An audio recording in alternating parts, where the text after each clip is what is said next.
بسم اللہ الرحمن الرحیم۔ السلام علیکم۔ نیوز سٹریم HD میں خوش آمدید۔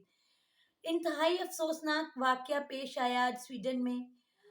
وہاں پر ایک بار پھر امت مسلمہ کو ہرٹ کیا گیا ہے، ان کی فیلنگز کو ہرٹ کیا گیا ہے، ان کے جو مذہبی عقائد ہیں اور ان کی جو مذہبی محبت ہے اس کو ہرٹ کیا گیا ہے۔ یہ واردات بار بار وہ ڈال چکے ہیں مسلمانوں پہ، اور شاید مسلمانوں میں اب ایمان کی کمی ہے کہ وہ اس کا انہیں جواب نہیں دے پاتے، اور اس کی وجہ سے دشمنوں کے حوصلے مزید بلند ہوتے ہیں۔ آج سویڈن میں قرآن پاک کی بے حرمتی کی گئی ہے۔ یہ بے حرمتی کس نے کی؟ یہ واقعہ کیسے پیش آیا؟ اس میں مسلم ممالک کا کیا رد عمل ہے؟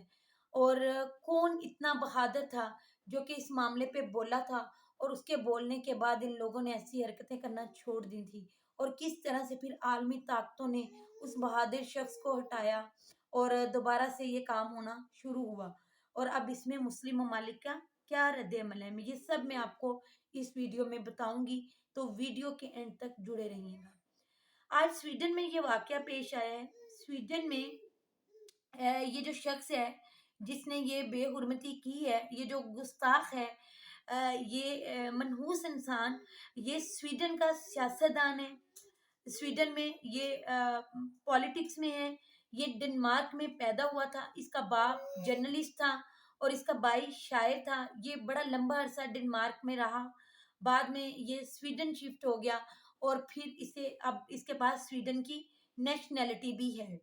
یہ actually far right Danish political party ہے اسٹام کورس، اس کو یہ ایکچولی لیڈ کرتا ہے، یہ منحوس شخص اس کو لیڈ کرتا ہے، اور یہ ایونٹس جو ہے آرگنائز کروایا کرتا تھا۔ 2016 سے اس نے یہ سلسلہ شروع کیا تھا کہ یہ قرآن مجید کو جلانے کے ایونٹس آرگنائز کرتا تھا، لوگ اکٹھے کرتا تھا، اور پھر قرآن مجید کو ہاتھ میں پکڑ کے ناؤز باللہ قرآن مجید کو جلاتا تھا۔ یہ مسلمانوں سے اور اسلام سے بہت نفرت کرنے والا شخص ہے، اور لیکن اس کے بعد عمران خان آئے، اور جنہوں نے اقوام متحدہ میں کھڑے ہو کر ایک مرد مومن کی طرح انتہائی سخت الفاظ میں پوری مسلم امہ کے سامنے اور پوری وہ جتنی بھی عالمی شیطانی طاقتیں تھیں ان کے سامنے وہ ڈٹ کے کھڑے ہو گئے، اور انہوں نے للکارا کہ اب ہم آپ کی مزید اس طرح کی چیز کو برداشت نہیں کریں گے۔ آپ لوگوں کو آزادی رائے کے نام پہ آپ لوگ اس طرح ہمیں مینٹلی ٹارچر نہیں کر سکتے، اس طرح سے ہمیں ہرٹ نہیں کر سکتے۔ تو آپ کو یہ خیال رکھنا ہوگا کہ ہم اپنے نبی صلی اللہ علیہ وسلم کی شان میں، اپنے دین کی شان میں، قرآن پاک کی شان میں کوئی کسی طرح کی زیادتی برداشت نہیں کریں گے۔ تو عمران خان نے وہ ایک بڑی لمبی تقریر کی تھی، اور وہ تقریر اس کے بعد پوری دنیا میں بڑی وائرل ہوئی تھی، اور دنیا کو شعور دیا تھا عمران خان نے، اور خصوصاً مسلم امہ کو حوصلہ دیا تھا کہ یہ ہمارا حق ہے، اس کے لیے ہمیں آگے ہونا ہوگا اور بولنا ہوگا۔ اور اس کے بعد واقعی ہی جب وہ تمام عالمی شیطانی طاقتیں اقوام متحدہ میں بیٹھی ہوئی تھی، جن کے سامنے عمران خان نے للکار کر یہ تقریر کی تھی اور انہیں وارن کیا تھا، اس کے بعد یہ واقعات ختم ہو گئے تھے۔ اس کے بعد سے اب تک صرف فرانس میں ایک بڑا واقعہ پیش آیا تھا کہ فرانس میں ایک شخص نے گستاخی کی تھی، اور اس پہ پھر شدید رد عمل آیا تھا، اور اس کے بعد یہ واقعات رک گئے تھے۔ شدید رد عمل اسی لیے آیا تھا کیونکہ عمران خان اور طیب اردگان اور وہ جو ملائیشیا کے ہیں صدر، وہ بھی مل گئے تھے، مہاتیر محمد، اور پھر ان لوگوں نے جب اس چیز میں بہت زیادہ اس چیز کو ہائٹ دی، اس چیز پہ یہ بہت زیادہ بولے، تو پھر اب شیطانی طاقتوں کو اندازہ ہو گیا تھا کہ مسلم امہ میں مزید اس طرح برداشت نہیں کرے گی، اور یہ لوگ پھر اس کے بعد رک گئے تھے۔